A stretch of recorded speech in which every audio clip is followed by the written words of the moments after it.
Ok. Boa tarde a todos. Estão me ouvindo bem? A imagem está boa?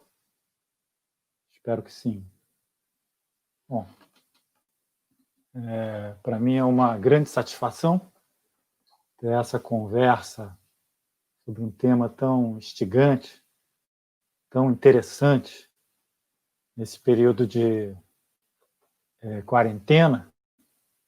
Estamos todos resguardados, mas continuamos nossas atividades acadêmicas, intelectuais, e sempre temos tempo para tratar de questões tão interessantes.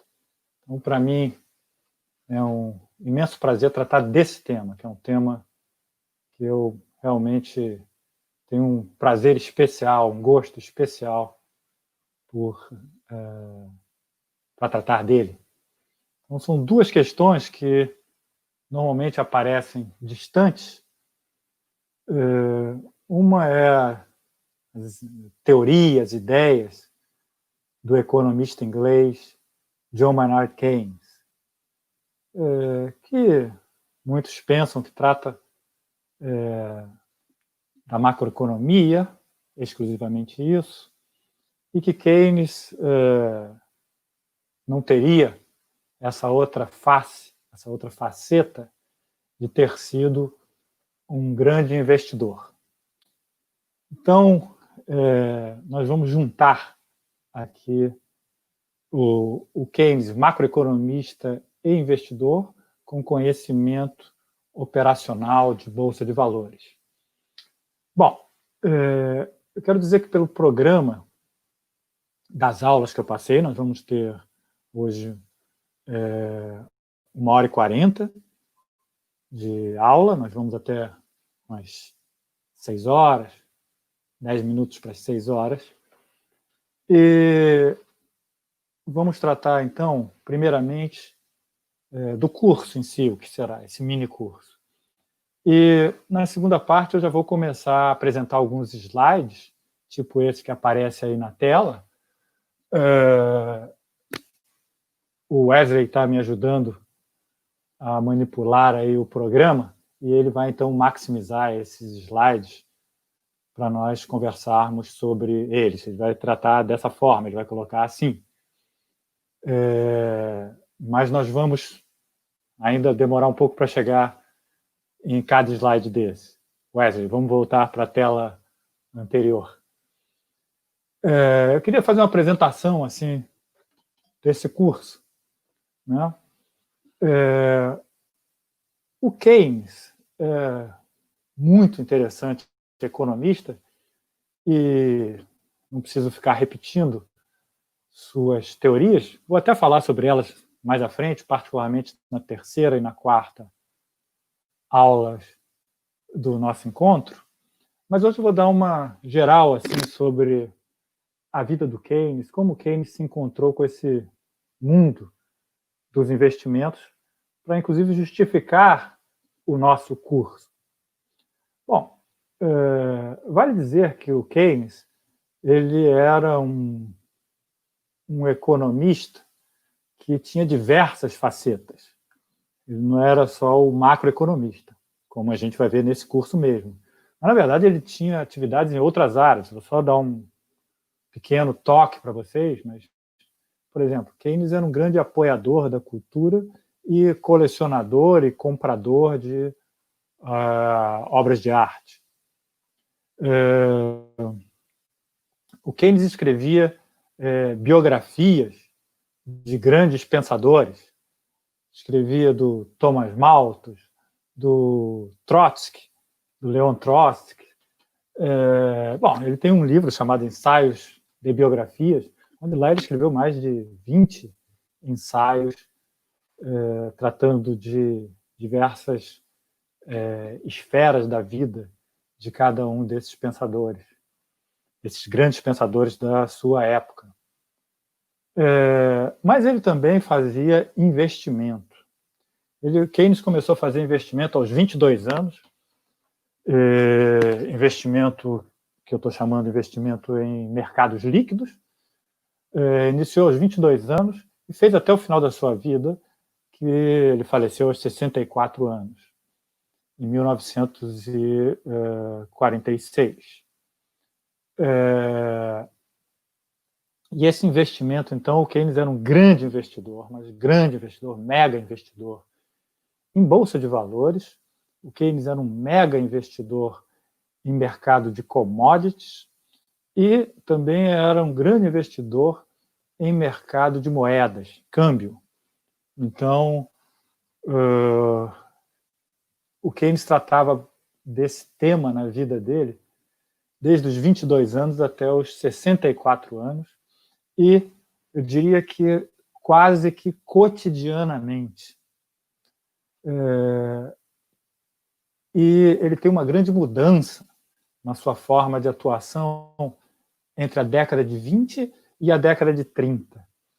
E isso representa aquilo que muitos de vocês devem conhecer, que são as próprias mudanças que o Keynes faz na sua teoria econômica, a revolução keynesiana, a sua transição de ser um economista clássico, conservador, para um economista à la Keynes, ou seja, Keynes se transforma no Keynes que nós o conhecemos nos dias de hoje.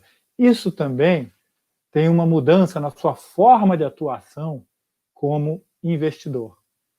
Mas antes eu queria mencionar uma história que é muito interessante do Keynes para vocês terem a dimensão de como Keynes atuava nesses mercados. Qual era a agressividade em termos de quantidade que o Keynes fazia investimento.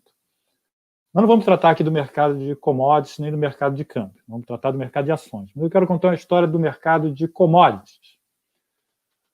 O Keynes atuava como um grande especulador, depois nós vamos fazer essa diferença entre especulador e investidor em mercados líquidos, mas ele era um grande especulador no mercado de commodities. E em 1936, ele comprou uma quantidade, diria que talvez exagerada, de trigo. E o curioso é que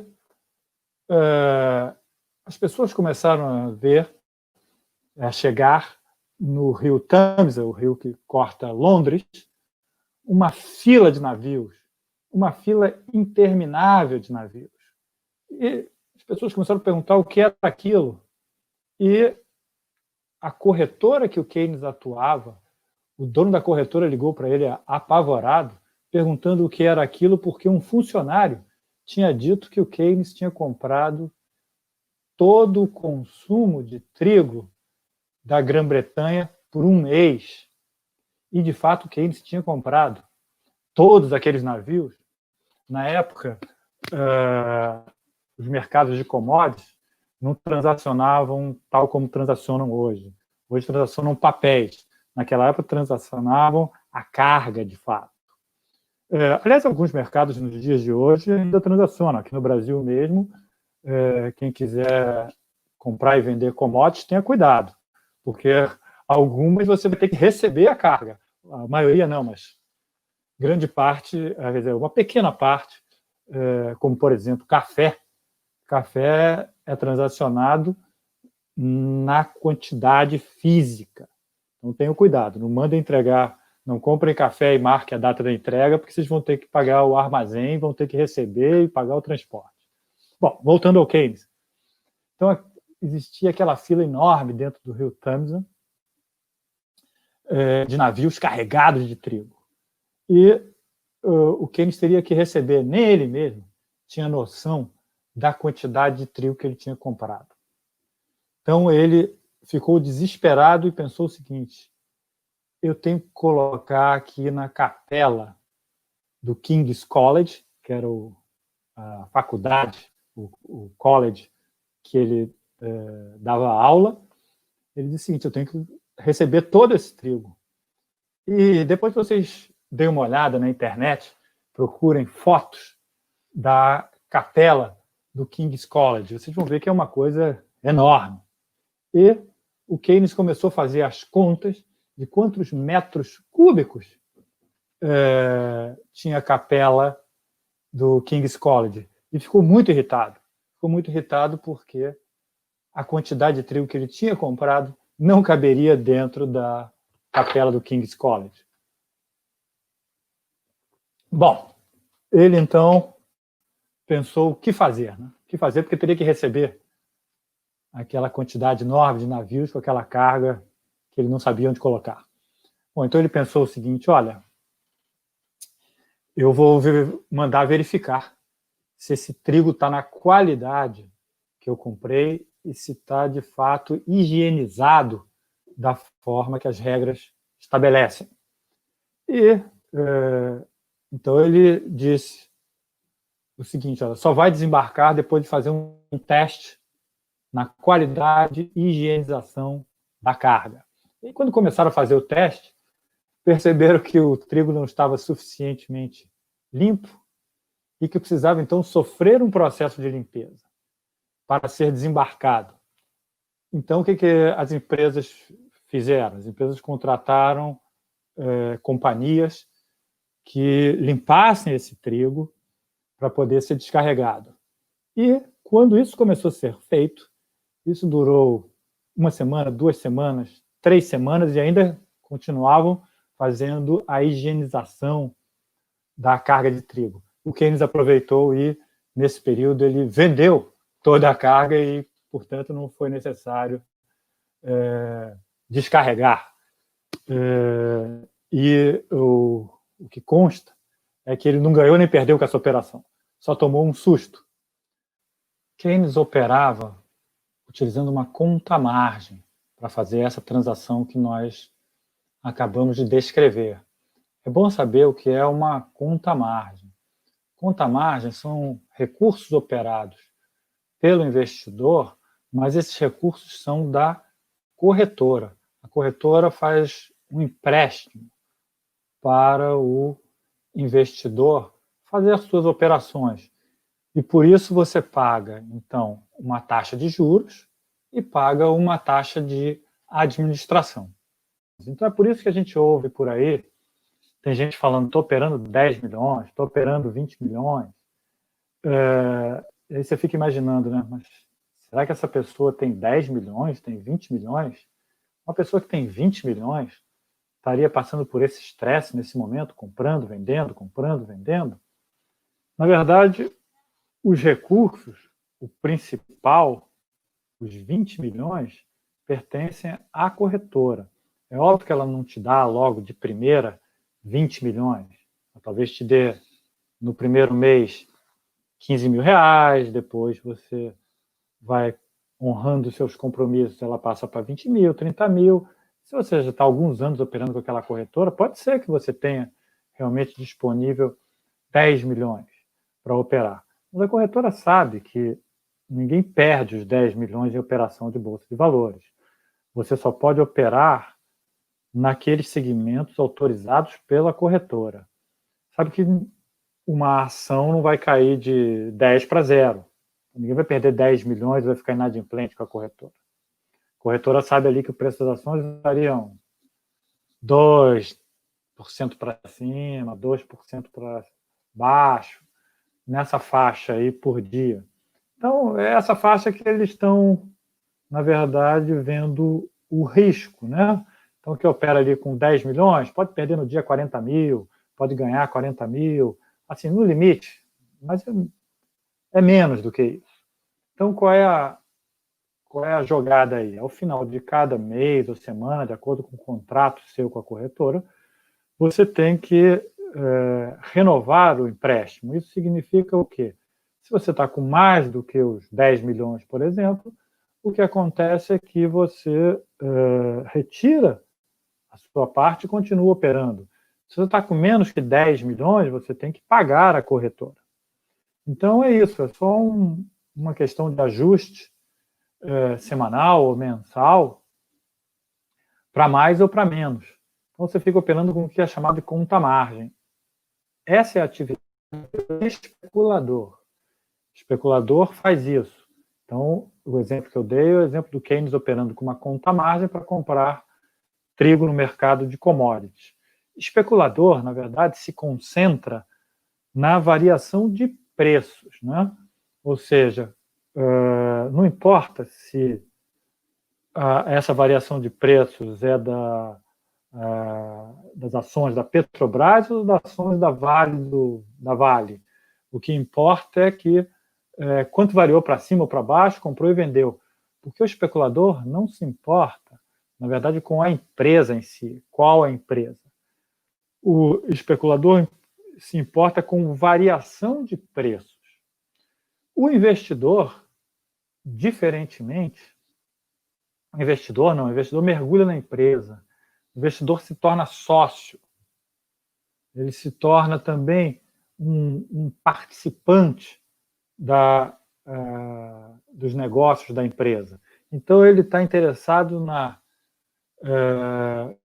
qualidade do produto da empresa, atendimento aos clientes, está interessado como funciona o departamento de pesquisa e inovação, como funciona o departamento de design, como funciona o departamento financeiro da empresa. Ou seja, quanto melhor funcionar uma empresa, melhor para o investidor.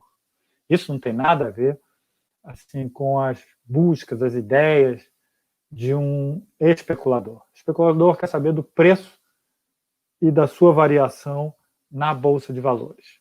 Bom, há um mito, uma lenda, que normalmente se vê por aí, que é a seguinte: quando nós vemos uma pessoa operando na Bolsa de Valores, com 3, 4 telas abertas, né, nós imaginamos que essa pessoa deve estar ganhando muito dinheiro, entende muito de Bolsa de Valores e precisa ficar ali com toda aquela atenção, com 4 telas abertas ao mesmo tempo, apertando um bocado de teclas, fazendo um bocado de operações, e ele é um ganhador.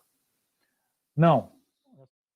Existem estudos que mostram que operadores de day trade, operadores de compra e venda no mesmo dia, 95% deles, depois de um ano, perderam. Tá? Além de ser uma atividade extremamente estressante, né, ela tem levado muita gente a essa ilusão de que pode ganhar comprando, vendendo, mas, na verdade, ela leva, os estudos científicos mostram que essas pessoas perdem. Né? Portanto, então, eu queria só trazer essa provocação, porque existe essa lenda, né? Quando se observa uma pessoa nesse tipo de atividade, imagina que é um grande ganhador na Bolsa de Valores, que é muito esperto, sabe muitas coisas que ninguém sabe. Na verdade, a atividade de investimento é uma atividade de muita dedicação também. Não é uma atividade onde você possa fazer um investimento e largar e esquecer. Você tem que, periodicamente, você tem que cuidar do seu investimento. Para vocês terem uma ideia da dedicação do Keynes com as participações acionárias que ele tinha, que ele chamava essas participações acionárias, que não eram muitas, ele chamava de meus pets, meus pequenos animaizinhos de estimação. Então, é bom que fique conhecida essa ideia, porque ela transmite muito bem quem tem, não é o meu caso, mas quem tem animal de estimação, realmente tem uma dedicação cotidiana. E o Keynes dizia que ele tinha muito prazer nessa atividade de investimento. E ele chamava, então, de as suas participações acionárias, ele chamava de meus pets, meus animaizinhos queridos. Bom, então, nós temos que pensar, quando iniciar esse curso aqui, pensar em investimento, temos que pensar nessa ideia de investimento é algo que merece dedicação.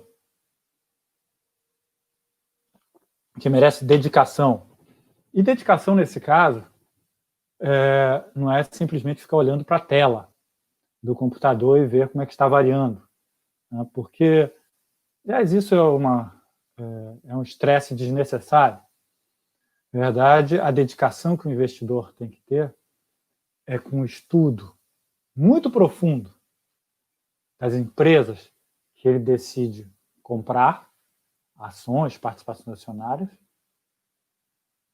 e não só das empresas, do ambiente que elas atuam, do setor que ela participa, da macroeconomia que essa empresa está inserida, macroeconomia nacional, e a macroeconomia internacional. Então, depois nós vamos ver com mais detalhes na terceira, quarta aula. A gente tem que fazer, na verdade, uma análise de baixo para cima, chamado bottom-up, que é da empresa para a macroeconomia, e tem que fazer uma análise que é top-down, uma análise que é da macroeconomia para a empresa. Então, é isso que diferencia Keynes de muitos investidores, inclusive dos dias de hoje. E Keynes, na verdade, é uma referência, sabe para quem? Para o mega investidor Warren Buffett. Leiam os livros do Warren Buffett, que vocês vão ver que Warren Buffett cita como uma grande referência para ele as atividades do Keynes. Só que o Keynes, diferentemente das suas teorias econômicas, onde ele deixou muitos escritos, e 3 livros extraordinários, o de 23, o de 30 e o de 36, que vocês muito bem conhecem, que é a Teoria Geral do Emprego, do Juro e da Moeda, o Keynes não deixou nenhum livro para nós com suas orientações de investimento. Onde é que eu, e na verdade não sou o único, na verdade há muitos economistas no mundo hoje tentando montar o que é um guia de investimentos em bolsa de valores, seguindo as orientações de Keynes. Ele deixou espalhado em várias anotações pessoais, em cartas que ele escreveu para amigos e para investidores, em palestra que ele dava para as empresas, basicamente empresas de seguro, que ele ou fazia podemos chamar assim de consultoria, ou mesmo participava da direção dessas empresas. E muito desse material foi achado nos últimos 5 anos, 6 anos, particularmente suas anotações pessoais sobre venda e compra de ações. Então, é por isso que as ideias de Keynes sobre investimento em bolsa de valores e nos outros mercados também proliferaram muito de 2013, 2014 para cá, que além das cartas que já se tinha acesso, além das palestras que já se tinha acesso, se teve acesso também ao material de anotações pessoais, ou seja, quais empresas o Keynes investia, quanto que foi comprado, quando foi vendido. E para estimulá-los a pensar sobre Keynes, vou dizer uma outra diferença dele em relação a grande parte dos investidores nos dias de hoje, e que, na verdade, contraria uma grande recomendação para o investimento. Além daquela característica que eu já citei, que era peculiar do Keynes, de ser bottom-down, top-on, de baixo para cima e de cima para baixo, nas suas análises, ele não era um investidor diversificador. Ele era totalmente contrário à diversificação. Então, nós ouvimos nos dias de hoje algo sempre como: temos que diversificar o nosso investimento, é mais seguro diversificar, quanto mais diversificarmos é melhor, porque nós nos protegemos do risco. Na verdade, essa, inclusive, é a característica muito destacada pelo Warren Buffett relativamente ao Keynes. O Keynes não era um investidor diversificador. Ele era um investidor que concentrava seus investimentos em algumas empresas e em alguns setores. Só dando uma dica de provocação para nós, para a nossa terceira e quarta aulas, o Keynes dizia o seguinte: quanto maior a nossa diversificação, isso revela mais a nossa ignorância em relação aos ativos que estamos comprando. Nós compramos cada vez mais porque, de fato, diminui o risco de perda sozinho. Você perde com o mercado. Se você diversifica, você perde com o mercado. Você se protege de ficar na maré do mercado. Mas você também fica muito distante da possibilidade de ganhar sozinho. Tá? Então, quanto mais você é ignorante no sentido de desconhecer, quanto mais você desconhece o mercado de ações, mais você compra ações. Eu já vi pessoas que têm 30 ações, 30 participações acionárias, 40 participações acionárias na sua carteira. O Keynes tinha muito poucas, nós vamos ver depois mais à frente, e o Warren Buffett diz o seguinte: olha, eu faço grandes investimentos aqui na minha cidade, mas eu não quero comprar todos os ativos da minha cidade. Nem tudo aqui é bom. Tem coisa que, do meu ponto de vista, vale a pena comprar, e tem coisa que eu não sei se vale a pena ou não. Então, eu não vou comprar. Então, essa questão não é uma questão de você escolher entre os bons e os ruins. É escolher entre os bons e o que você não conhece. Você não vai botar na sua carteira algo que você não conhece. Então, esse que é um ponto assim que nós vamos ver com mais detalhes, repito, mas uma característica que diferencia muito o Keynes desse jargão que nós vemos entre os investidores de que deve haver diversificação de investimento. O Keynes não, ele é um concentrador, mas existe uma regrinha que depois a gente vai ver à frente, que ele tenta, na verdade, botar ações, participações acionárias com sinais contrários, ou seja, que variam de forma diferente de acordo com oscilações do ciclo econômico. Mas isso é uma questão menor. A questão mais importante é de que ele era um concentrador de portfólio, de carteira de ativos, e era um camarada que fazia análise da empresa para a macroeconomia e da macroeconomia para a empresa. Então, esse é o Keynes de investidor. Bom, agora eu vou começar a entrar nas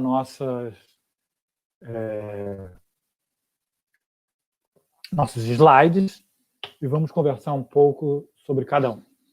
Então, o primeiro slide é esse aí. Então, é uma mensagem que eu quero passar antes de nós iniciarmos, né? Que é: desbancarize seus investimentos. O que é isso? O que eu quero passar para vocês é a seguinte ideia. Vocês não precisam de intermediários para fazer investimentos. Na verdade, as pessoas não precisam. As pessoas precisam de educação financeira e de conhecimento. É uma pena que nós não tenhamos,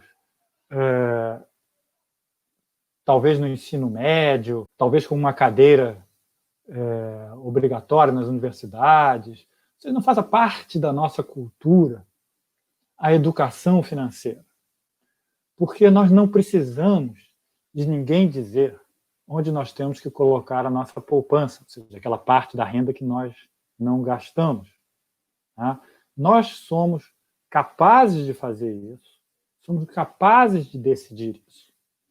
Não é quem tem assim uma independência financeira, uma autonomia financeira, não é aquele que ficou rico, é aquele que sabe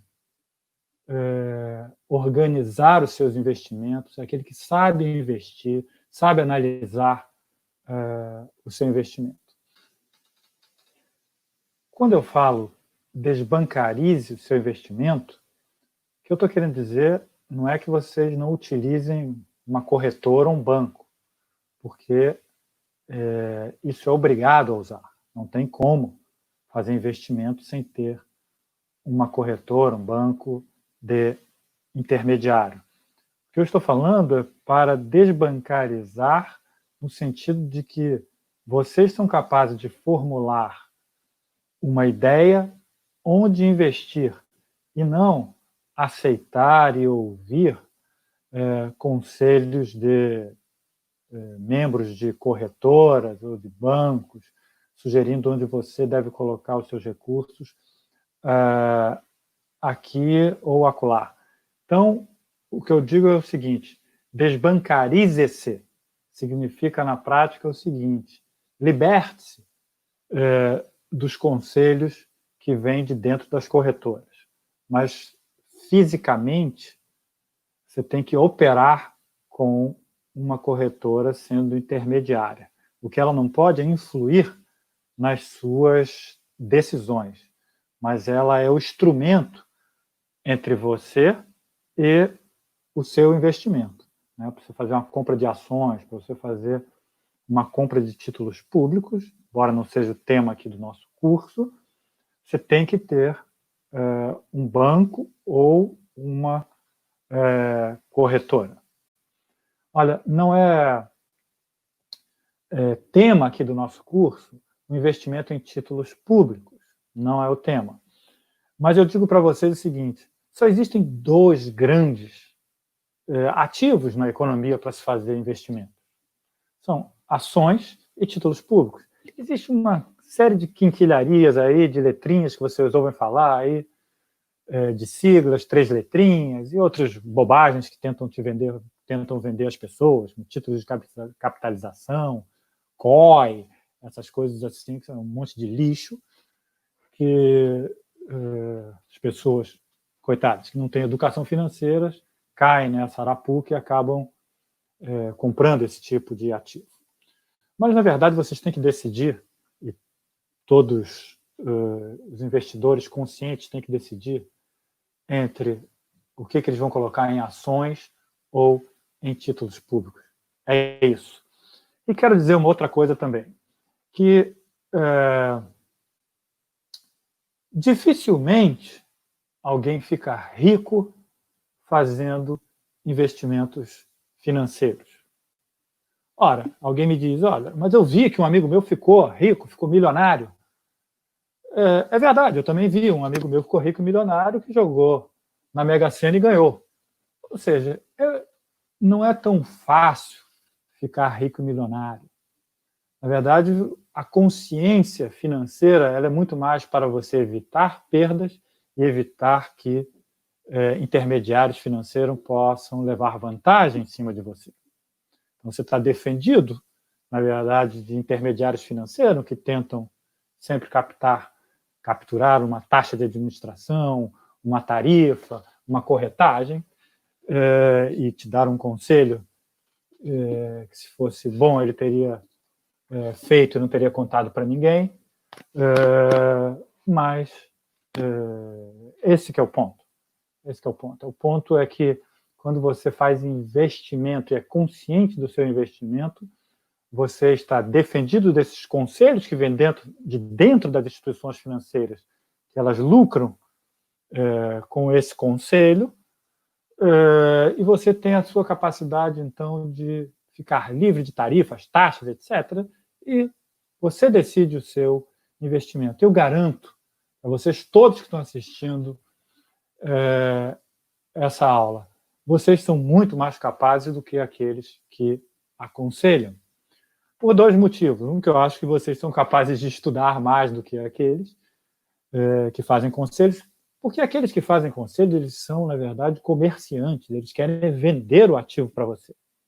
Eles não querem fazer ou te sugerir, na verdade, algo que você, de fato, vai ganhar. Ele nem sabe o que ele está sugerindo. A meta dele é de venda. A meta dele não é de ganhos com esse ativo. Ele não ganha mais ou menos se você ganhar ou você perder com esse ativo. Ele ganha mais se ele conseguir te vender esse ativo. Então, toda vez que há um conselho eu diria que desconfie desse conselho, decida por você mesmo. Então, minha primeira recomendação, a primeira mensagem que eu queria dar é: desbancarize-se desses conselhos e instituições. Tome suas próprias decisões de forma consciente. Vamos para o próximo slide. Então, é só uma consequência da primeira, né? Só para dizer o seguinte: uma mensagem é: não pague tarifas, corretagem ou custódia. Eu sei que vocês estão muito conectados no mundo digital e são capazes de encontrar, eu não vou fazer propaganda aqui, mas vocês devem imaginar que, obviamente, eu também opero com ações em bolsas de valores, na Bolsa de Valores do Brasil somente, eu só opero no Brasil, e não pago nenhuma tarifa, nenhuma corretagem, nem taxa de custódia. Então, eu não vou fazer propaganda, mas existem várias possibilidades aí no mercado para vocês encontrarem a possibilidade de vocês decidirem o investimento e vocês não pagarem nenhuma tarifa, corretagem ou custódia. Corretagem tarifas normalmente são cobradas para quem usa home broker, que é a plataforma que você utiliza para você comprar e vender ações. Corretagem são cobradas no momento que você compra ou vende uma ação. E custódia tem instituição que cobra para ela manter as suas ações, ou seja, para ela ter no seu computador o seu nome, dizendo quais são as ações que você tem, você paga por isso. Então, tenham muito cuidado para maximizar o rendimento da poupança de vocês, não pagando tarifas, não pagando corretagem, não pagando custódia. Tá? Pesquisem, troquem mensagem entre vocês e vejam que isso é possível. Aí você vai me dizer o seguinte: mas como é que pode? Será que existem instituições que não cobram tarifas, não cobram corretagem, não cobram custódia? Existem. Porque o que as empresas do setor financeiro hoje em dia trabalham não é para ganhar você em todos os serviços que você utiliza dentro de uma instituição. Ou seja, é a ideia de que, por exemplo, quando você entra num supermercado, tá? Você veja que os supermercados aqui próximos à minha casa mantêm a padaria lá no final do supermercado.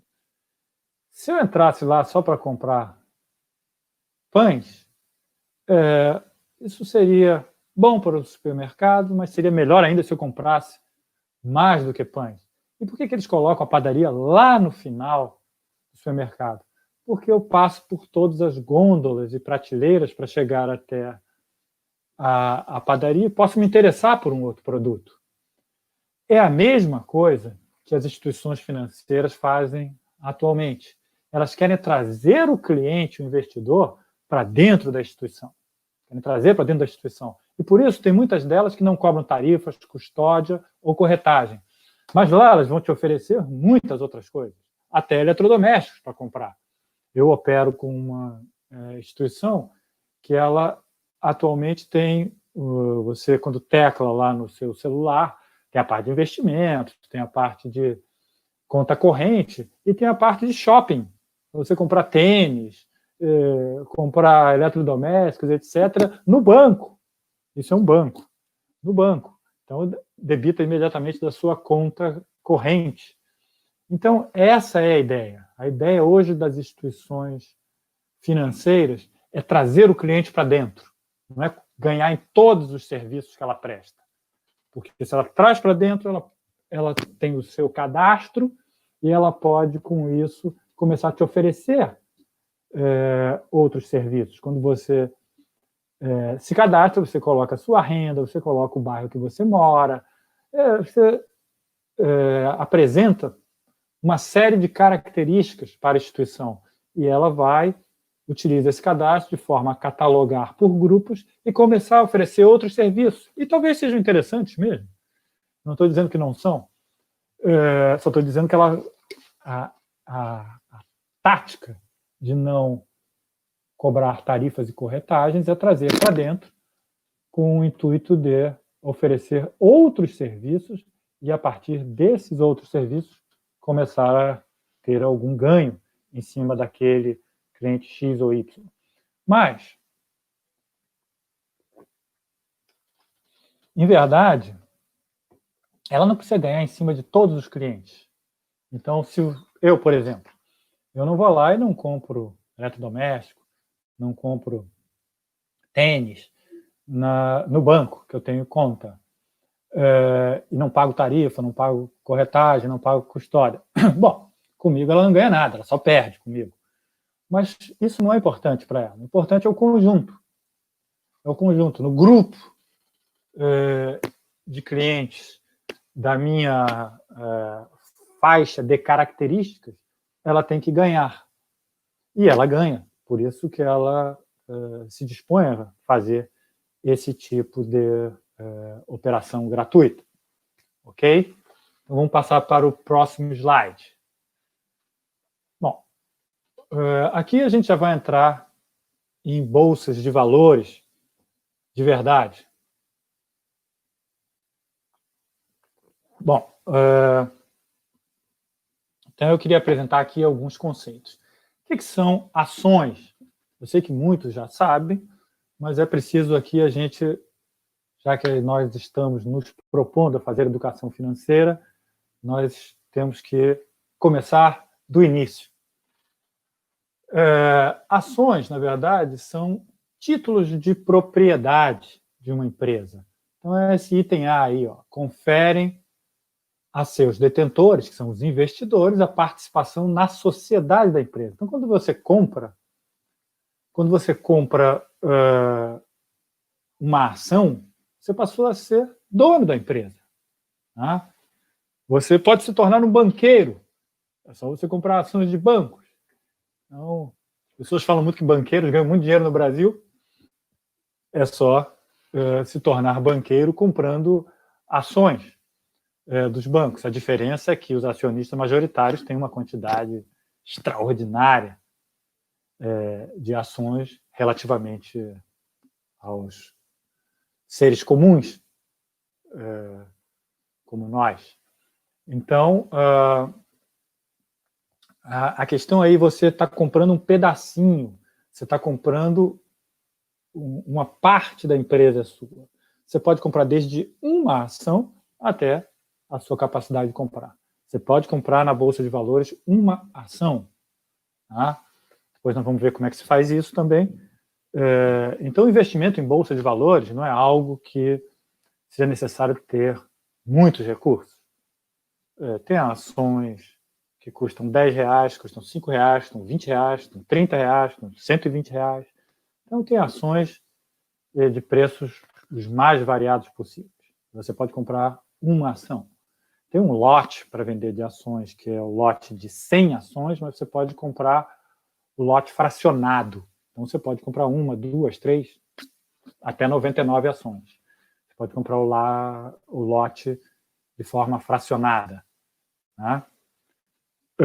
Então, entendam bem isso, que era o que nós já falamos anteriormente. Ao comprar uma participação acionária, você se torna, pelo menos no espírito daqui desse nosso mini curso, você se torna um investidor desta empresa. Você torce para essa empresa ser lucrativa, tal como seu acionista majoritário. Então, se você compra ações de um grande banco, não critique esse grande banco por ter tido lucros extraordinários, porque, na verdade, isso significa que ele atingiu uma meta que é favorável à sua posição como investidor daquela empresa, portanto, como sendo um sócio daquela empresa. Não um sócio majoritário, não um sócio com direito a, talvez, em votos nas assembleias decisórias, mas com direito à participação no lucro distribuído. Então, a gente tem que ter muito essa consciência, né? Consciência de que também, quando a gente coloca o nosso dinheiro em algum lugar, temos que ter a consciência de acompanhar a rentabilidade, a saúde financeira daquela empresa, mas nós temos que ter cuidado também é o seguinte, nós investimos naquilo que nós acreditamos, naquilo que nós queremos que, na verdade, cresça, né? Então, esse exemplo eu acho que é muito bom. É a ideia de que alguém quer comprar ações de um grande banco, quer ter dividendos desse grande banco, quer que essas ações se valorizem, mas fica fazendo discurso que é legítimo, que bancos ganham extraordinariamente. Não, então se você faz esse discurso que bancos ganham extraordinariamente, que isso é injusto, então coloca o seu dinheiro lá, porque você está apoiando essa atividade. Então, essa é uma questão importante de consciência. Né? Se você tem consciência ecológica, você não pode colocar o seu dinheiro em empresas que destroem a natureza, porque a lucratividade dela está relacionada com a destruição da natureza. Quanto mais ela destruir a natureza, mais ela obterá lucros. E, portanto, ela vai contrariar seus princípios. Então, tenham consciência sobre esse aspecto. O aspecto que o investidor é aquele que olha para a saúde da empresa, quer que essa empresa cresça, quer que essa empresa tenha lucros e, portanto, você tem que colocar seu dinheiro onde você quer que ocorram, existam empresas que cresçam, floresçam, tenham uma participação importante na sociedade. Tá? Bom, as ações podem ser de dois tipos, então é o nosso tópico B de bola.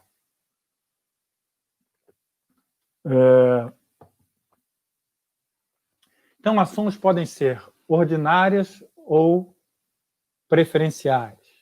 Então, ações ordinárias são aquelas ações que dão direito de voto nas assembleias. Então, quando você compra lá um pedacinho, o seu pedacinho pode se chamar ação ordinária ou pode se chamar ação preferencial. Se você comprar o pedacinho ordinária, você terá direito em voto nas assembleias. É óbvio que a quantidade de ações que somos, pelo menos que eu sou capaz de comprar, não tem nenhuma importância numa votação em assembleia decisória de uma empresa. Né? Na verdade, existem os grandes acionistas majoritários que, de fato, decidem os rumos de uma empresa. E as ações preferenciais são aquelas ações que elas podem receber, daqui a pouco a gente vai ver o que é isso exatamente, podem receber dividendos maiores do que aqueles que têm ações ordinárias. Então, nós todos, quando compramos uma empresa, uma participação em uma empresa, o que acontece é que nós recebemos dividendos. O que são dividendos? Dividendos, na verdade, é o outro nome de lucro. Né? É outro nome de lucro. Então, nós recebemos o lucro da empresa. O que está sendo dito aqui é que, na hora de distribuir o lucro, quem tem ações preferenciais pode receber um pouco mais do que aqueles que têm ações ordinárias. Isso só seria assim para, eu diria que é uma questão assim que está no campo das ideias, seria para compensar quem tem ações preferenciais pela sua posição de investir na empresa, mas não ter direito de decidir sobre os rumos da empresa. Então, poderia ter um pouco mais. Mas, na prática, hoje em dia, as empresas pagam igual para ações ordinárias e ações preferenciais. Quando pagam, a diferença não é significativa. Né? Bom, então nós temos que guardar isso porque essa ideia de preferenciais e ordinárias tem a ver mais à frente com, na hora de comprar, você tem que saber qual que vai estar comprando. E ele não diz lá na hora de vender, essa é a ação ordinária, essa é a ação preferencial. Tem um código que você vai ter que saber, que daqui a pouco nós vamos ver, para saber qual tipo de ação que você está comprando. Bom, e o C é como as ações chegam no mercado. Vocês ouvem falar de vez em quando em IPO. Então, IPO é de Initial Public Offer. Isso é a sigla para dizer o seguinte: uma empresa vai colocar ações pela primeira vez na Bolsa de Valores, vai abrir o seu capital. Significa assim, que se tinha um sócio, era dono daquela empresa, ele vai diminuir a sua participação e ele vai vender a sua participação, então, na Bolsa de Valores. Então, esse termo IPO é muito conhecido, se convencionou em falar a sigla, inclusive em inglês, né? IPO. Então, as empresas, quando entram na Bolsa, elas entram através de IPO. Né? Muita gente que eu converso de vez em quando sobre ações, assim, outros colegas que investem em Bolsa de Valores me perguntam, você compra IPO? Eu sei que daqui a pouco alguém vai me perguntar, você compra IPO? Eu não compro IPO. Eu já deixei de ganhar, mas oportunidades para ganhar em Bolsa de Valores são inúmeras. E de se perder também. Então, ninguém deve ficar triste se perdeu uma oportunidade X. Infinitas oportunidades aparecerão à frente para ganhar e para perder. Então, eu não compro porque acho que uma empresa tem que demonstrar, na verdade, a sua atividade real, ou seja, se é uma empresa de produção de sapatos, ela tem que demonstrar essa sua produção, qualidade, a sua experiência, já tendo o capital aberto. Porque há o caso que empresas mudam sua atuação. Uma coisa é quando existe um investidor. O investidor é o dono de toda a empresa. Eu digo para vocês que ele cuida assim, com muita atenção daquela empresa, porque todo o investimento é dele. Uma outra coisa é quando ele já se tornou um investidor menor naquela empresa, onde ele distribuiu entre milhares de pessoas a participação, as participações acionárias naquela empresa. Ou seja, uma coisa é uma empresa quando tem um sócio, outra coisa pode ser uma empresa completamente diferente, para melhor ou para pior, quando ela abriu o seu capital. Então, eu não costumo comprar, porque eu quero ver a empresa atuando por 1, 2 anos, pelo menos, depois que ela abriu o capital. Depois que aquele sócio que era único, e ele se torna majoritário, como que ele cuida dessa empresa? Então, eu não compro IPO. E o que é follow-on? Também tem esse termo em inglês. Aqui no Brasil, a gente fala essas coisas todas de hot dog, IPO, follow-on, que é uma chatice. Isso não é que eu não estou dando importância a saber a língua inglesa, acho que todos devem investir, saber a língua essencial, necessária, mas é meio chato ficar aqui repetindo esses termos em inglês. Então, esse é follow-on. Follow-on é quando a empresa que já tem o seu capital aberto está colocando mais ações. Quando a empresa vai colocar mais ações, aí é diferente. Aí eu até posso comprar, porque essa empresa já estava atuando no mercado, está colocando novas ações, não está abrindo o seu mercado. Então, existe uma diferença de IPO e follow-on. Então, saibam isso, porque isso é muito utilizado no mercado e vocês devem saber, então, qual é a diferença entre essas duas operações. Ambas colocam ações na Bolsa de Valores, que uma está colocando pela primeira vez, está abrindo pela primeira vez, a outra não. A outra está só colocando mais ações. Tá? Então, se chama follow-on. Vamos para o próximo slide, por favor, Wesley.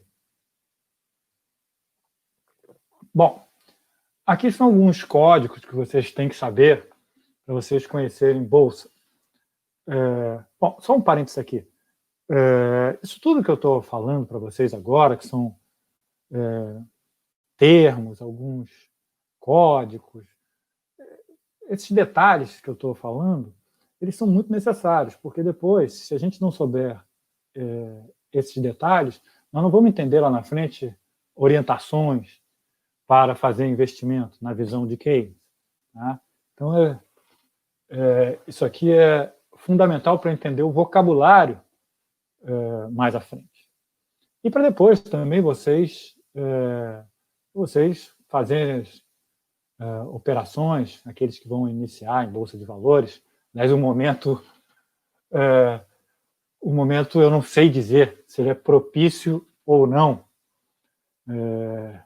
As corretoras estão eufóricas e bancos dizendo para os seus clientes: olha, está na hora de comprar, está na hora de comprar. Por que eles estão dizendo isso? Estão dizendo, porque está muito barato, os ativos na Bolsa de Valores as empresas estão valendo muito menos, estão sendo vendidas por muito menos do que elas valem. Então vamos comprar, vamos comprar. Bom, é verdade. Eu não tenho dúvidas de que as empresas estão, muitas delas, estão subvalorizadas na Bolsa de Valores. A questão é, quanto tempo vai demorar para que o valor de compra hoje atinja o valor real da empresa? Pode durar 10 anos, pode durar 15 anos. Então, tenham muito cuidado com relação a isso.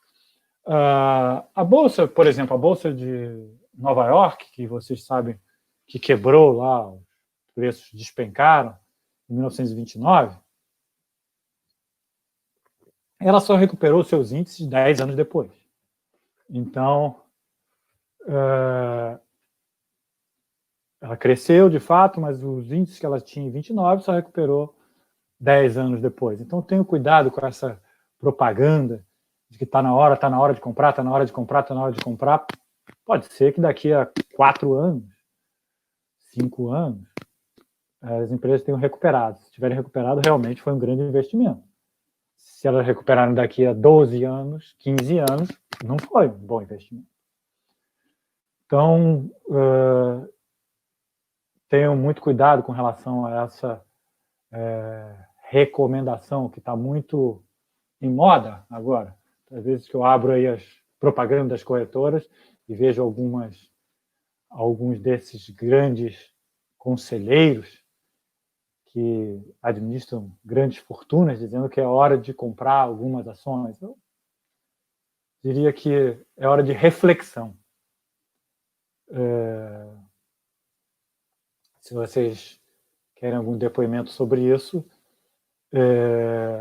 eu, por exemplo, tenho algumas participações acionárias. Eu me atrasei na hora da venda em janeiro e fevereiro e resolvi não mexer mais. Deixei cair. Estou com as mesmas ações que eu tinha em janeiro, são as ações que eu tenho hoje. A bolsa estava 115, 120, hoje a bolsa está 80. Eu vou pacientemente esperar. Agora, por que eu vou pacientemente esperar e por que eu tenho essa tranquilidade de não sair correndo e vender? Sabe por quê? Porque da minha poupança que eu fiz ao longo da minha vida, eu só tenho em ações em torno de... nem chega a 20% da minha poupança. Então, eu perdi a metade, eu perdi menos que 10%. Perdi até o momento, não sei o que vai acontecer daqui para frente. Então, essa é uma questão importante. Renda variável não é para a gente colocar toda a nossa poupança, pelo menos quando você já tem uma certa idade. Quando você é mais jovem, não. Eu já não estou mais em idade de colocar toda a minha poupança, que foi fruto de meu trabalho, de esforço ao longo da vida, em renda variável, que daqui a pouco a gente vai ver qual é essa diferença, mas é uma diferença básica, renda fixa e renda variável. Minha poupança, dando um depoimento muito pessoal, minha poupança, 83% dela, 85% dela estava em títulos e 15%, 20% em ações. Tá? Bom, tendo sido feito esse depoimento, então por isso que eu tenho tranquilidade de não sair correndo vender, de não estar agora completamente estressado porque metade do meu investimento desapareceu. Na verdade, desapareceu 10%, o que é chato, mas uma coisa é quem tem 100% da sua poupança transformada em investimento em renda variável, em ações, né? Então, isso vocês têm que ter também uma reflexão, né? Vou colocar uma questão aqui. Uma coisa é fazer investimento de acordo com a sua, diria, posição na carreira, faixa etária. Jovens são muito mais, e legitimamente assim o são muito mais ousados, porque, na verdade, é uma questão de lógica. Se perderem, terão tempo para se recuperar, terão tempo para trabalhar mais, não estarão arriscando, potencialmente, muitos recursos, né? Eu diria que adultos mais maduros já não teriam esse tempo para fazer uma recuperação de uma perda que podem correr em renda variável e já fizeram na carreira profissional um acúmulo de poupança que não farão novamente, né? Então, não estou dizendo que cada um tem que fazer, estou dizendo só a reflexão que, inclusive, existem em estudos, mostrando que pessoas maduras são mais conservadoras nesse sentido que eu falei aqui, têm mais renda fixa e menos renda variável, e jovens tendem a dar uma apostada maior em renda variável. Se bem que eu acho que apostar 100%, digamos que é muita ousadia, inclusive quando eu era jovem eu jamais faria isso. Sigamos em frente, vamos analisar aqui a nossa tabela. Nossa tabela aqui mostra, então, os códigos de ações, mas antes é dito o seguinte, que sempre o preço das ações é apresentado com 2 casas decimais. Então, tenham claro isso, que sempre vocês vão encontrar lá preço da ação X ou da ação Y a R$ 5,22, a R$ 4,37, a R$ 100,22. Então, sempre 2 casas decimais.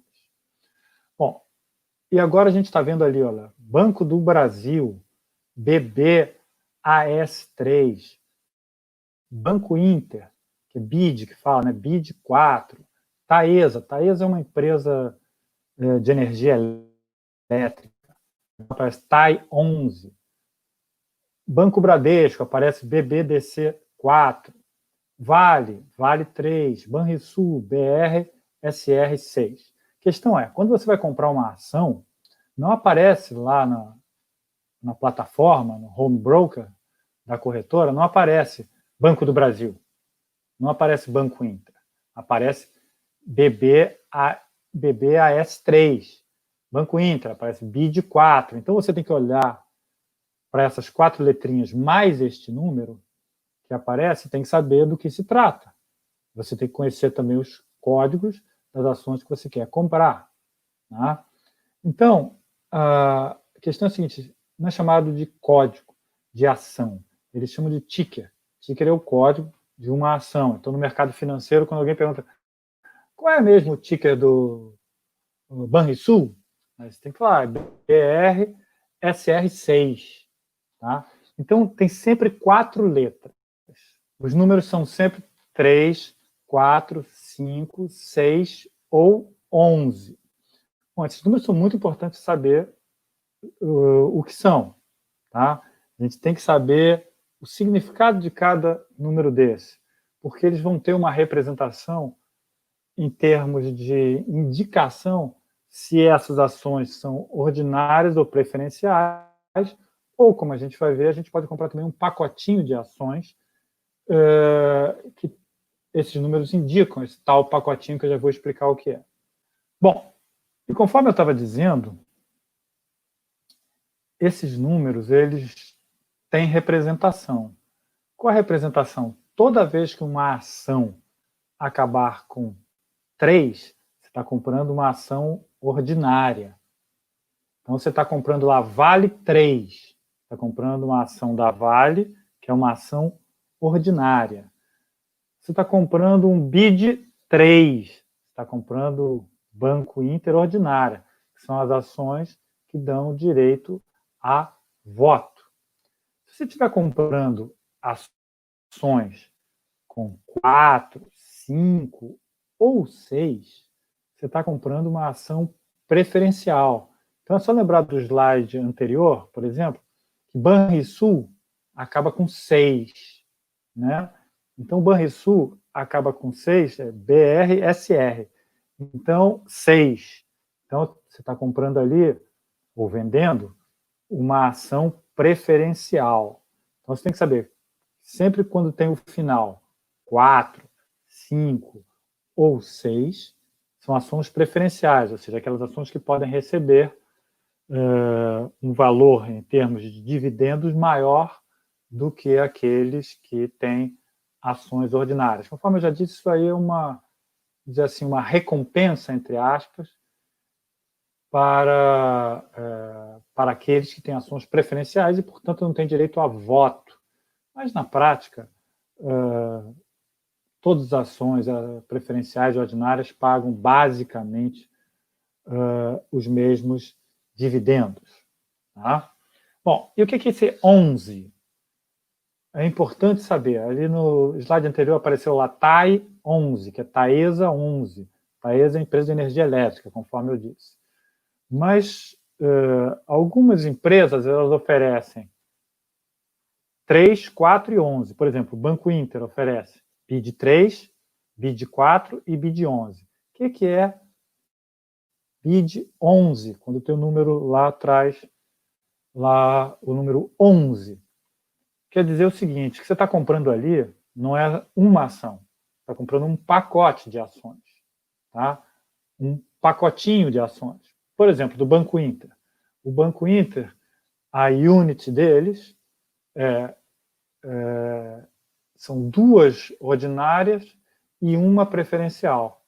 Então é por isso que quando você vai analisar os preços, você analisa os preços, você olha e vê o seguinte, olha só, a unit custa quase 3 vezes da preferencial ou da ordinária do Banco Inter. Sim, porque unit é um pacotinho de 3 ações.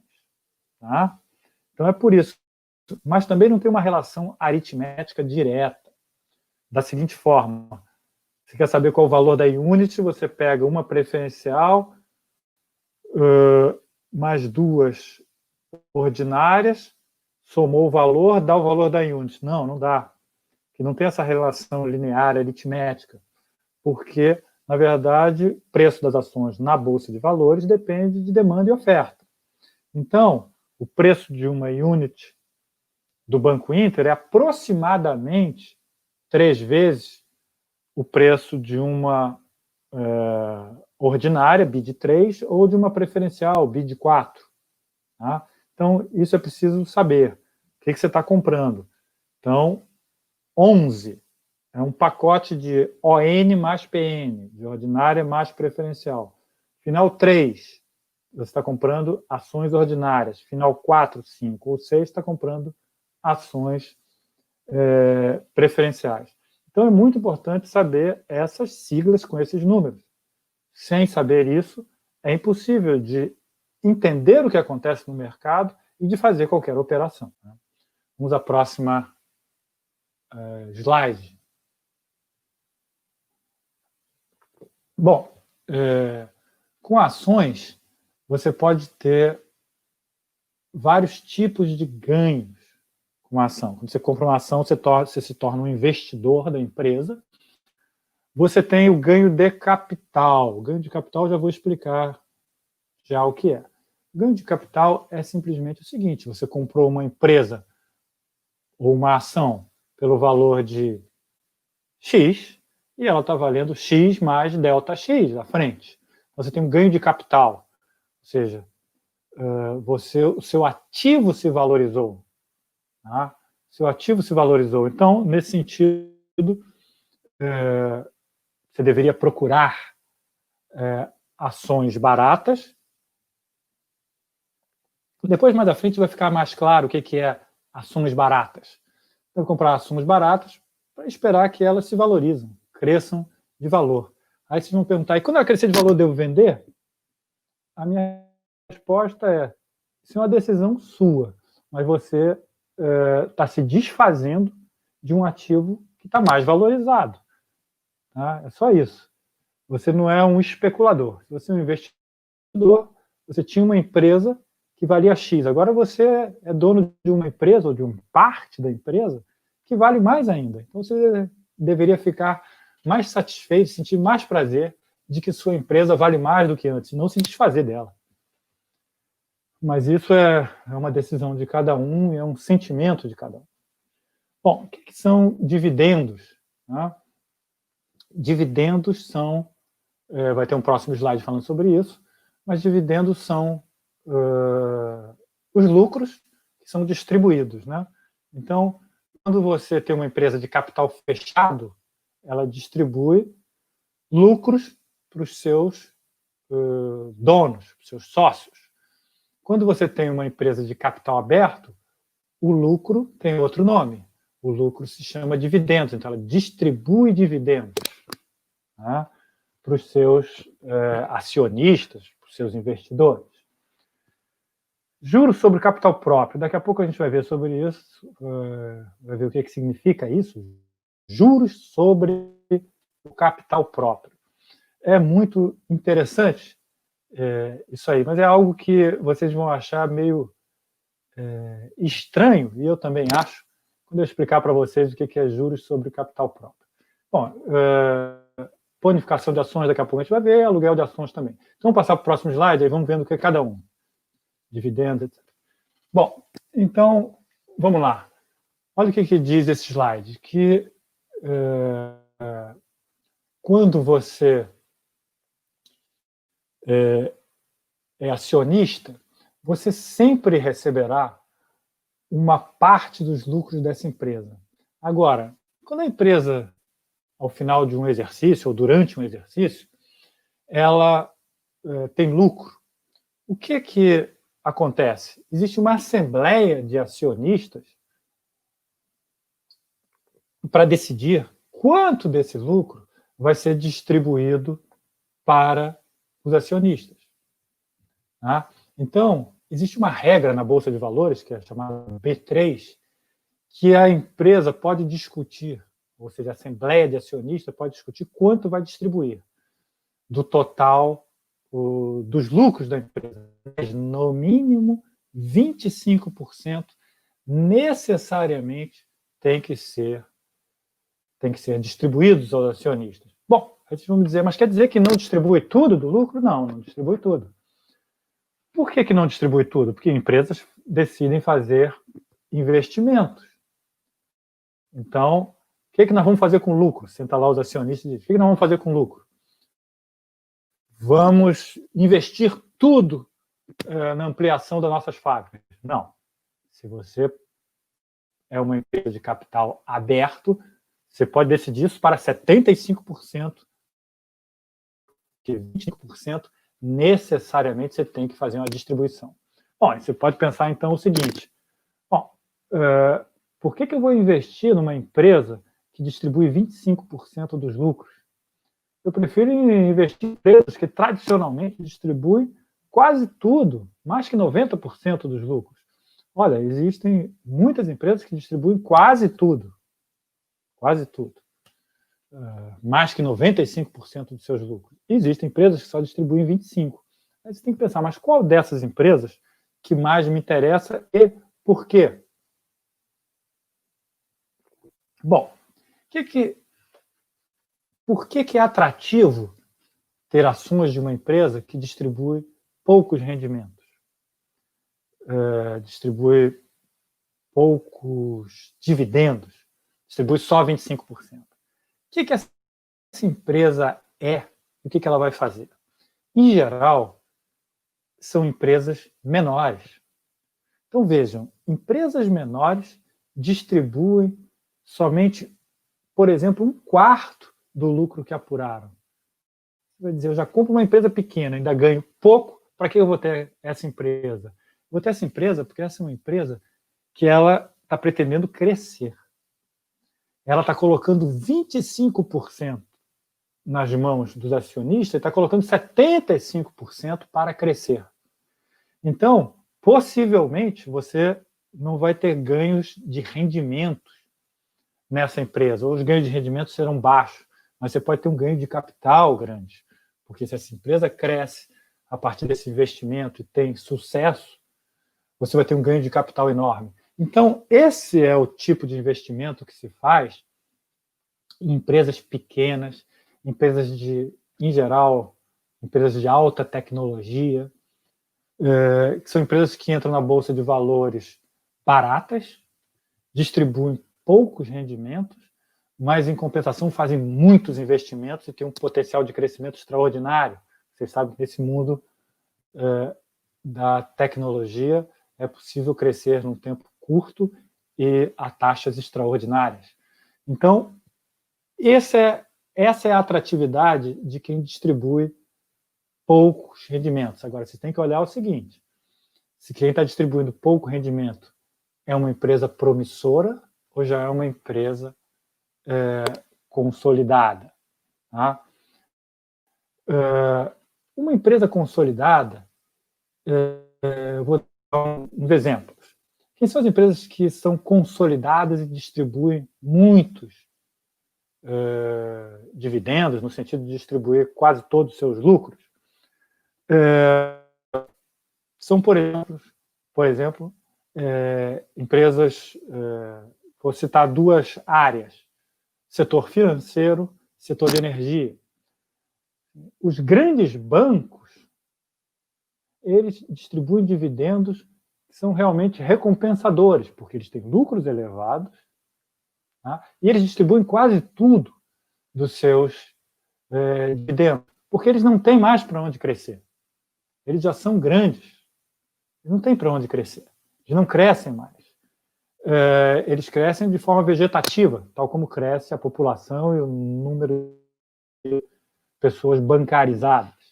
Mas bancos grandes não esperem ter ganhos de capital extraordinário,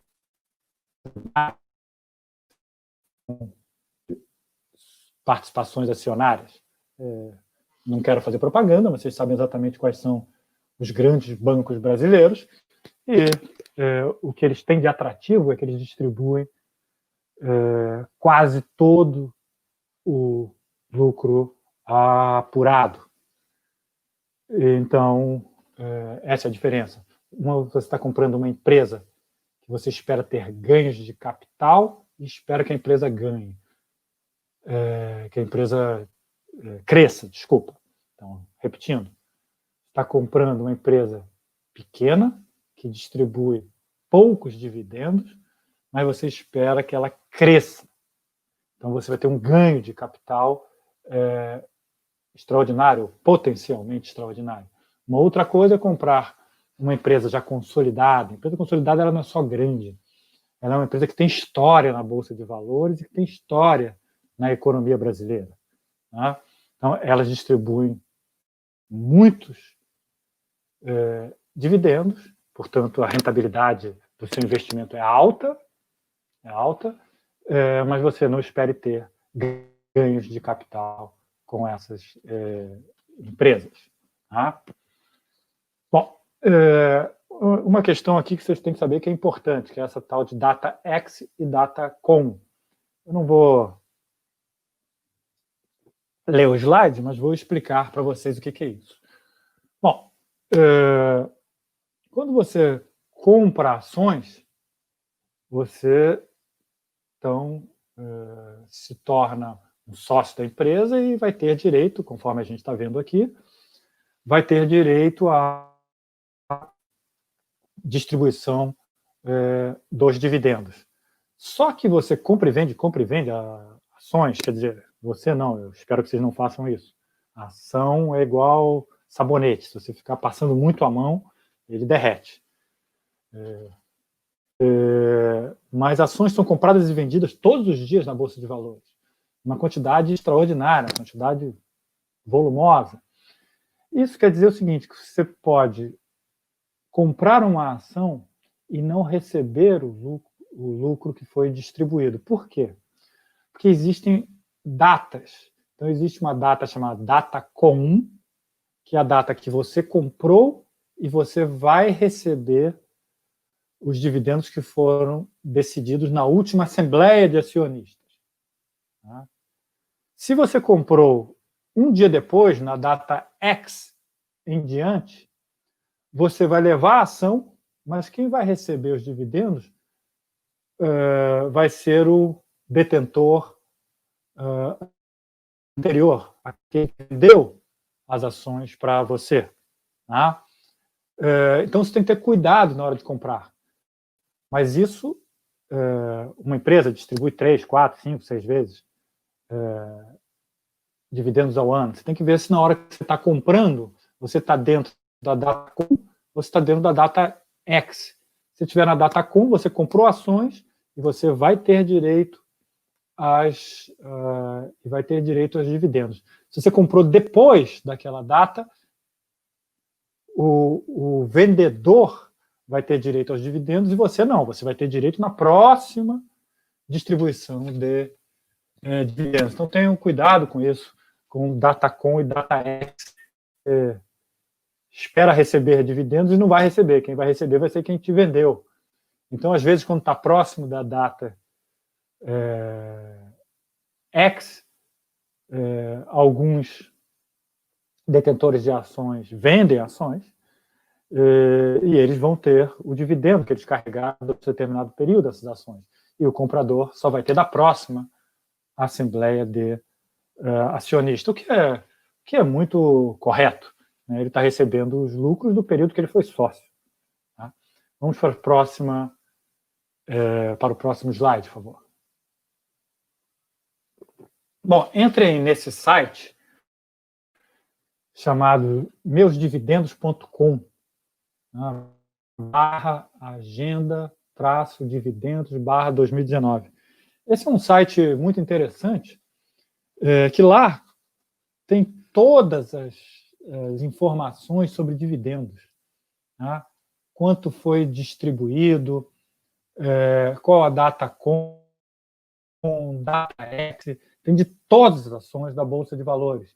É um site que vale a pena, eu acho que, mexer um pouco nele para entender esse mecanismo de distribuição de ações. Tá? Distribuição de dividendos por ações, desculpa. Bom, então vamos para o próximo. Bom, isso aqui eu também não vou ler tudo para vocês, mas fica como ilustração que a empresa, essa daqui é o Bradesco, é do Bradesco. Uma empresa ela faz esse comunicado ao mercado quando ela vai distribuir dividendos. Então, se você é acionista, você vai receber um e-mail com esse comunicado. Mas esse comunicado também aparece lá naquele site que eu mencionei para vocês, o site dividendos.com, que eu mencionei no slide anterior. Esse slide aí, meusdividendos.com. Vamos voltar para o próximo. E aí,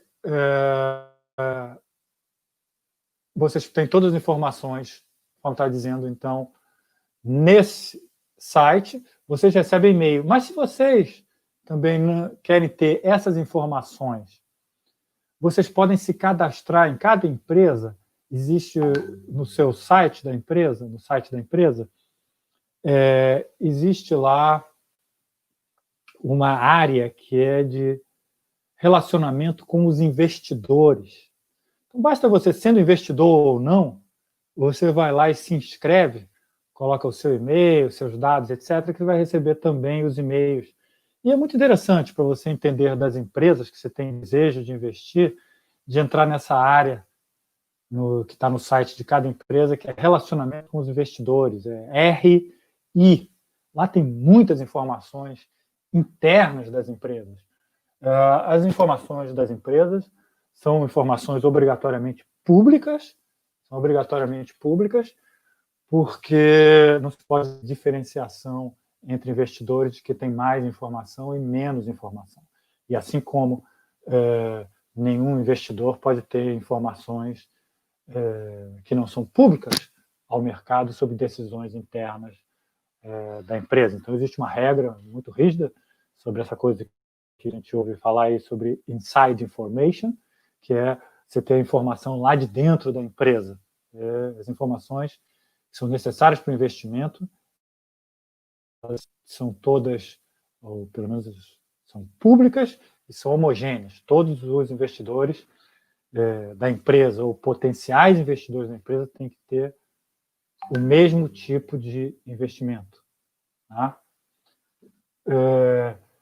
O Wesley está mandando um e-mail aqui, um WhatsApp aqui, perguntando sobre ETF e Unit. Deixa eu ver aqui exatamente, peraí, gente, dá uma licença, deixa eu ver aqui.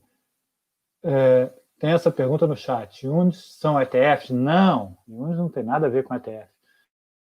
Nós já vamos ver agora o que são ETFs. Vai ser, inclusive, já nos próximos slides. O que são ETFs. Units, eu já expliquei o que é. Units são ações vendidas em pacote. ETFs são índices comercializados. Nós já vamos ver o que é isso. Tá? Bom, então o importante é só vocês lerem. Essa faixa vermelha aqui é para vocês saberem qual é a informação relevante. Se aprovada a proposta, serão beneficiados os acionistas que estiverem inscritos nos registros da sociedade em 17/10/2019. Então, vejam só. Quem tinha ações do Bradesco até esta data receberá as ações receberá os dividendos que foram distribuídos a partir das decisões dessa Assembleia de acionistas. Quem comprou depois não vai receber. E percebam que ela é paga. Olha, o pagamento ocorrerá no dia 23/10. Então, a data é quem tinha até o dia 17. O pagamento até o dia 23. Então, se você comprou no dia 18, 19, 20, 21, 22, etc., 23 em diante, você não receberá aquela distribuição de dividendos. Quem receberá será o comprador anterior. Tá? Então, tem exatamente data ex e data com. Então, eles estão falando aqui, ex direito, ou seja, você está fora do direito de receber esses dividendos. Então, tenham cuidado na hora de comprar ações para vocês perceberem que se vão ter direito ou não às ações, aos dividendos que serão distribuídos. Vamos para a próxima slide. Olha só, eu vou sugerir aqui duas referências. Eu nem comentei a nossa bibliografia, vou comentar ao final a bibliografia toda que eu recomendei para todas as aulas. Eu vou deixar aqui, daqui a uns 5 minutos eu vou comentar a bibliografia, mas vou dizer, olha só, vocês têm que fazer um cadastro num site chamado Trademap. É muitíssimo interessante. Deixa eu ver aqui se eu tenho... meu celular não está à mão. Mas se vocês se cadastrarem nesse Trademap, é um bom instrumento para acompanhar o mercado de ações, mercado de fundos também, né, de investimentos, empresas que compõem fundos e você compra cotas. Trademap é um site que não cobra nada, é daqueles que querem atrair os clientes, tem um enorme cadastro, conforme eu falei lá no início da nossa conversa hoje. Trademap é um aplicativo, ele funciona tanto no computador quanto no celular, fácil navegação, ele tem todos os dados de movimentação de bolsa de valores, tem gráficos que você pode alterar a formatação para dia, semana, mês, ano, de variação de preço de ações. É muito interessante. Realmente realmente é muito interessante. E não cobra nada, e não tem comercial para ficar te chateando, eles não transformam o seu e-mail em spam. O que eu imagino que eles estão fazendo é estar montando um grande cadastro de interessados em bolsa de valores, ver qual é a quantidade de acessos que essas pessoas fazem no aplicativo por dia, por mês, por semana, por ano, etc., para vender, provavelmente, esse cadastro. Mas vale a pena, já que eles não nos perturbam e oferecem um bom serviço, vale a pena. E não tenho nenhuma participação nisso, não. Nem no meusdividendos.com. Não tenho nenhuma participação. Tá? Eu só estou recomendando que eu uso tanto meus dividendos quanto o TradeMap.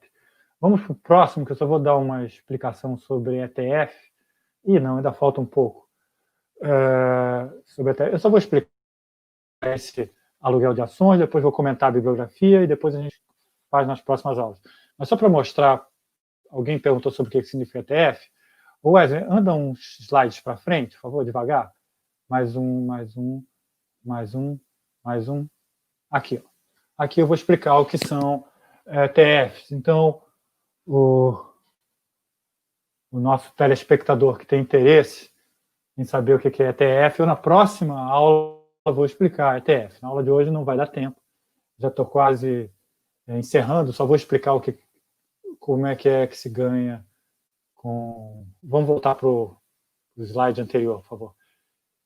Aqui, aluguel de ações. E vou comentar a nossa bibliografia, tá? Olha só, você pode alugar as suas ações. As pessoas não sabem disso. Em geral, quem tem pouca quantidade é difícil de alugar, mas quem tem grande quantidade é mais fácil de alugar. E como é que você aluga as suas ações? Você comunica simplesmente a sua corretora, o seu banco, que é intermediário, dizendo, olha, quero botar... Existe sempre um lugar lá que você dá um clique e diz, olha, eu estou colocando minhas ações à disposição para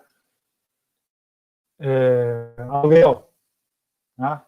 Você pode alugar ações tal como você aluga um apartamento, semelhante como você aluga um apartamento, ou você aluga qualquer outra coisa. Tá? Por que você aluga ações? Por que tem gente interessada em alugar? Tem gente interessada em falar, eu quero alugar as suas ações aqui por um mês. Tá? Ele te paga por isso. Bom, primeira questão é o seguinte. Já vou explicar por que ele aluga.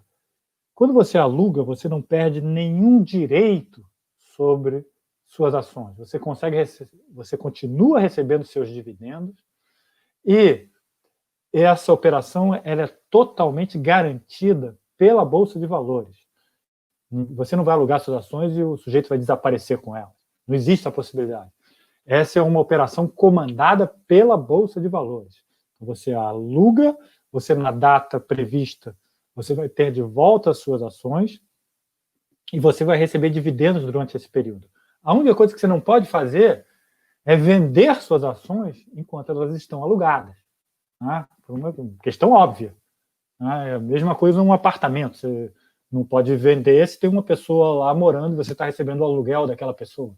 Está recebendo aluguel, você não pode, sei lá, tirar imediatamente o apartamento da pessoa. A pessoa está pagando para morar.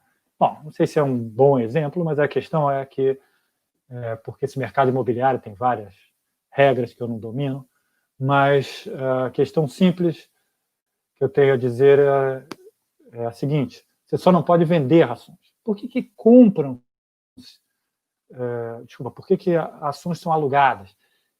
Está aí descrito uma operação. É o seguinte, agora, recentemente, as bolsas despencaram. Né? Então, o que aconteceu?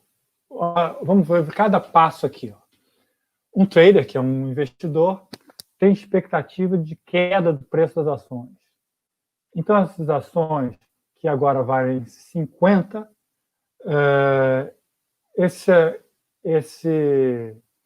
esse trader, então, alugou ações que valem 50.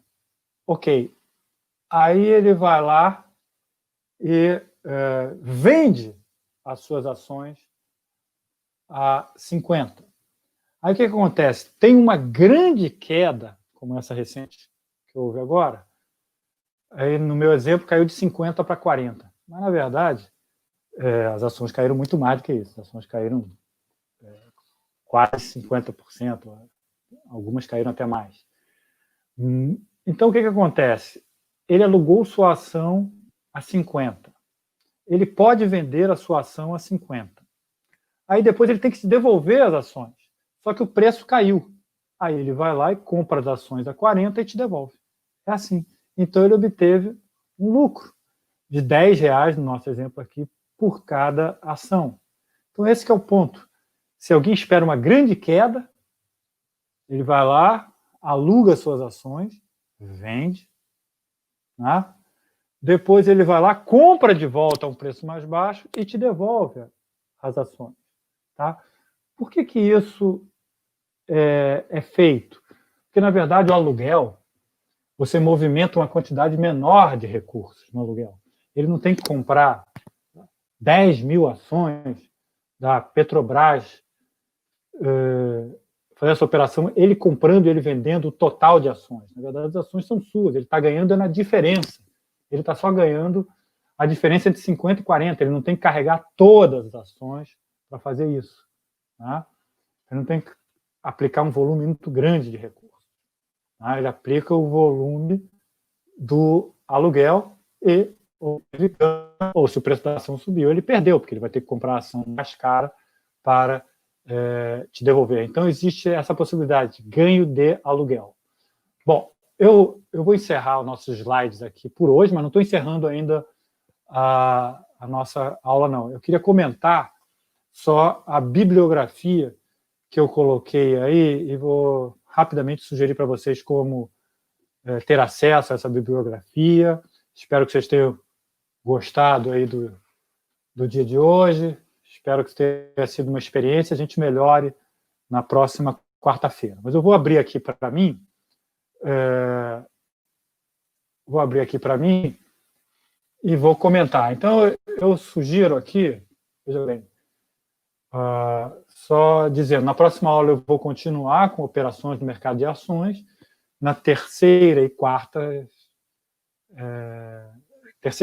aula, eu vou colocar Keynes misturado com Bolsa de Valores.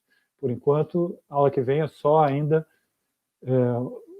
Bolsa de Valores, operação de Bolsa de Valores, dinâmica de Bolsa de Valores. Bom, então eu quero comentar aqui a bibliografia. Não sei se vocês têm aí acesso agora, mas eu sugeri um livro chamado Investidor Inteligente, do Benjamin Graham. Esse livro ele está disponível em inglês na internet. Na internet eu consegui aí, botei um site desses aí, caiu aí na minha tela o livro. Então, em inglês é possível ter acesso PDF gratuito. Alguém me disse que tinha visto em português também. Eu não vi. Eu ganhando aqui está em português o Investidor Inteligente. É um livro clássico. Ele é tão clássico que ele foi lançado em 1949 e ele foi traduzido para o português em 2019. Ou seja, décadas e mais décadas depois, ele continua tendo utilidade, tanto que foi traduzido ano passado para o português. Então, é um livro extraordinário, porque Benjamin Graham, em um dos textos que eu vou recomendar de ler, ele, na verdade, ele tem pontos de convergência bastante próximos com as ideias do Keynes. É realmente uma leitura muito boa, a leitura e é necessária. Então, eu sugiro aqui do capítulo 1 ao 12 e o capítulo 20. Tá? Então, existe tradução para o português que está aqui. Bom, o Keynes aqui eu coloquei em inglês, mas é a teoria geral chamado Teoria Geral do Emprego, do Juro e da Moeda. É muito importante que vocês leiam os capítulos 11, 12 e 17, mas o 12 é uma viagem, o que o Keynes, é tudo que o Keynes disse sobre Bolsa de Valores. Se vocês lerem com muita atenção, esse capítulo é um capítulo assim, absolutamente fantástico para se entender de Bolsa de Valores, embora eu sei que vocês estudem esse capítulo com um olhar muito mais voltado para as decisões de investimento reais, né? A decisão de compra de uma fábrica tendo expectativas de longo termo. Mas aqui está toda a ideia central, foi que o Keynes escreveu de forma acadêmica, o que ele escreveu de forma acadêmica sobre Bolsa de Valores está aqui nesse capítulo 12. O resto não é de forma acadêmica que ele escreveu. Bom, há 2 textos aqui de uns italianos, esses italianos que é o Carlo Cristiano, a Maria Cristina Marcuzzo e a Eleonora Sanfilippo. Tanto faz ler um ou outro, está em inglês, realmente aqui não tem versão em português, para facilitar, mas há um site que vocês devem conhecer, vocês conhecem as coisas melhores do que eu, na verdade foram vocês que me ensinaram, há um site que captura esses artigos onde eles estiverem voando aí pela internet, então é fácil de capturar. São textos muito interessantes da atuação do Keynes nos anos 30 em Wall Street, na Bolsa de Nova York. Tanto faz ler um ou outro, ou ler os dois, tem informações diferenciadas, mas são bem interessantes. Aliás, há no mundo 2 grupos hoje que trabalham com a ideia de investigar Keynes como um investidor. Esse grupo de italianos que eu estou mencionando aqui, que são esses 3 que eu já mencionei, tem mais alguns outros, mas esse é o núcleo do grupo italiano. E é um grupo também na Universidade de Cambridge, na Inglaterra, mas não é o pessoal da economia, é o pessoal de business que está fazendo onde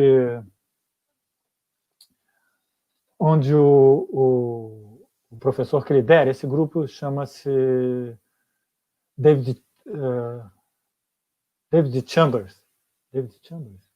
Eu acho que é isso. Eu posso ver aqui e falar para vocês imediatamente, mas eles são também o outro núcleo. Então, tem 2 núcleos no mundo. Esse é um assunto muito recente, no mundo, recente em termos acadêmicos. A gente fala 5, 6 anos para trás. Isso talvez não seja recente na cabeça de vocês, mas para o tempo acadêmico, isso é algo muito recente. As coisas acontecem de forma lenta, porque vejam que Keynes morreu em 1946 e só agora seus investimentos estão sendo pesquisados, porque tem, muitas variáveis para serem tratadas aí, e o que importa é que as coisas têm um outro tempo na vida acadêmica. Bom, por último, eu estou sugerindo um texto meu, que eu acabei de publicar numa revista americana, mas que tem tradução em português. Mas quem quiser a versão em inglês, essa versão está num site, que é o site... procurem na internet também, desculpa, mas é possível de capturar também. Mas eu tenho uma versão em português que vocês podem me lembrar na próxima aula que eu libero. Não está exatamente igual, mas está 95% igual à versão inglesa. A versão inglesa está um pouco ampliada, mas quem tiver alguma dificuldade no inglês, quiser ler em português, me lembre. É que eu tenho dois sites. Um site que são dos meus cursos, que apoiam os meus cursos que eu dou lá no Instituto de Economia. Então é possível achar essa versão lá. Na próxima aula eu posso ensinar. E eu tenho um site que é exatamente igual, o mesmo endereço. Um se chama /macro, é joãosexu.wixsite /macro, e o outro é /articles, que é em inglês. O texto em inglês está no Articles, o texto em português está no /macro. Mas eu ensino na próxima aula, assim, com detalhes como acessar. Tá? Agora, é muito importante ler, porque uma das mensagens do Keynes é exatamente essa. É de que o investidor tem que ter conhecimento. Né? Tem que ter conhecimento. E o investidor não é aquele que fica olhando o dia inteiro o preço das suas ações, se elas subiram, se elas caíram, se está no vermelho, se está no amarelo, se está no verde. Isso não tem muito sentido, não, ficar olhando o dia inteiro. Só quando você quer fazer algum tipo de operação, decidiu, você vai lá e vê no dia o melhor momento. O que eu acho é que tem que ter uma certa tranquilidade. Tem até uma cantora americana, procurei na internet, chamada, eu não sei nem se ela já faleceu, ela tinha uma voz extraordinária, chamada Barbra Streisand. Ela dizia o seguinte: ela não conseguia abrir o site e ver vermelho nas ações dela. Se era vermelho, ela vendia. E ela não conseguia ver verde também. Se tinha verde, ela comprava. Né? Então, ela comprava quando estava subindo e ela vendia quando estava caindo. Ela perdeu tudo. Depois ela disse que foi uma péssima experiência que ela teve em bolsas de valores. Não façam isso, não. Mas uma recomendação não é fazer o que Barbra Streisand fazia, mas é fazer o que o Keynes recomendava, que é ler.